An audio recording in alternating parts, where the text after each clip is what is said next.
ताज्या आणि महत्त्वपूर्ण बातम्या जाणून घेण्यासाठी व्हीआयपीज राष्ट्र सह्याद्रीच्या यूट्यूब चॅनेलला सबस्क्राइब करा आणि बेल आयकॉनवर क्लिक करायला विसरू नका।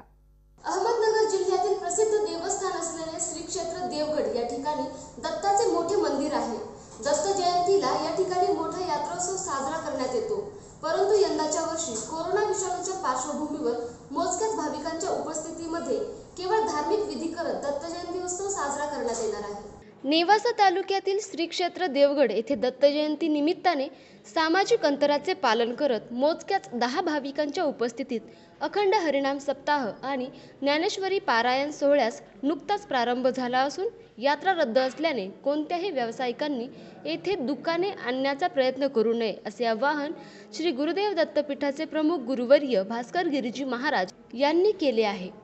भगवान दत्तात्रयाचा हा दत्त जयंती महोत्सव श्री समर्थ सद्गुरू किशनगिरी बाबा यांनी श्री क्षेत्र देवगड येथे या दत्त जयंती महोत्सवाची सुरुवात केलेली आहे। दरवर्षी राज्यातून आणि जिल्ह्यातून सर्व भक्त या ठिकाणी येतात। मोठ्या प्रेमाने आनंदाने भजन पूजन अन्नदानादी कार्यक्रम करतात। या यात्रेच्या निमित्ताने 7-8 लाख लोक साधारण येऊन जाऊन या ठिकाणी यात्रेत येतात।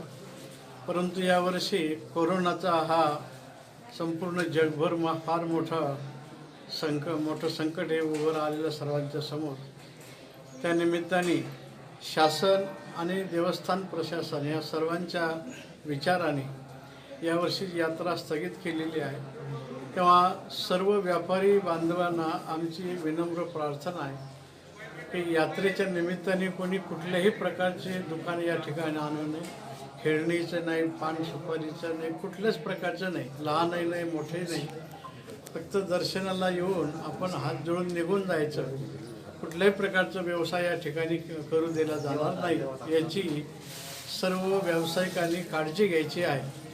आणि एकेकाला पुन्हा माहिती द्या की यावेळेस कुठलेही दुकान आपण देवगड देवस्थानावर आणायचं नाही ही देवस्थान प्रशासनाच्या मार्फत आपल्याला विनंती आहे, प्रार्थना आहे। त्या कोरोनाच्या नियमानुसार दरवर्षीचा नित्यनेम पार पाडायचा म्हणून एकदा 15 लोक ज्ञानेश्वरी पारायणाला आहेत आणि 25-30 लोक कीर्तनाला असतात। नेम म्हणून कीर्तन आणि पारायण हरिपाठ काकडा हे सर्व कार्यक्रम चालू आहेत। बाकी सर्व कार्यक्रम बंद आहेत। अन्नदान मोठ्या प्रकारे असते ते सुद्धा बंद आहे। तर सर्व शासनाने घालून दिलेले नियमाचं पालन करीत सर्व नित्यनेम पार पाडून राहिलेले आहेत आणि त्यामध्ये कुठल्याही प्रकारची बाधा येणार नाही याची सर्वांनी काळजी घ्यायची। दरवर्षी 7 ते 8 लाख भाविक येथे दर्शनासाठी येत असतात।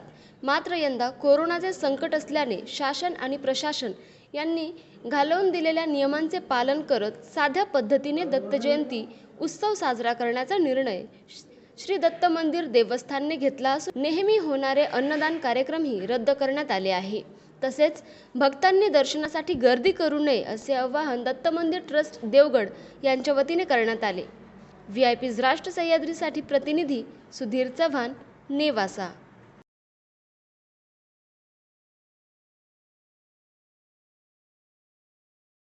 ताज्या आणि महत्त्वपूर्ण बातम्या जाणून घेण्यासाठी व्हीआयपीज राष्ट्र सह्याद्रीच्या यूट्यूब चॅनेलला सबस्क्राइब करा आणि बेल आयकॉनवर क्लिक करायला विसरू नका।